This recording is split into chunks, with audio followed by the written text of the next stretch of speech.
روزہ فرض ہے، اس کا کیا حکم ہے؟ رمضان المبارک کے روزے فرض عین ہے، ان کی فرضیت خود صاحب کتاب اللہ کے اندر نقل کرتا ہے، یعنی اللہ تعالیٰ نے کتاب کے اندر قرآن مقدس کے اندر نقل کیا ہے، اور کتاب اللہ، سنت اور اجماع امت سے یہ بات بالکل ثابت شدہ ہے۔ والدلیل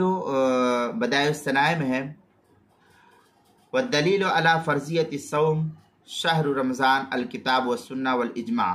یہ بدائع الصنائع جلد نمبر 2 صفحہ نمبر 75 پر جو ہے اس کو نقل کیا گیا ہے۔ دوسری صورت یہ کہ رمضان المبارک کے روزے کی فرضیت کا انکار کرنے والا کافر اور دائرہ اسلام سے خارج ہے، اور فرضیت کو ماننے کے باوجود روزہ نہ رکھنے والا فاسق اور کبیرہ گناہ کا مرتکب ہے، لیکن یہ شخص کافر نہیں ہے کیونکہ انکار نہیں کر رہا ہے۔ بدائع الصنائع میں ہے، اما الاجماع فإن الامہ اجتمعت علی فرضیت شہر رمضان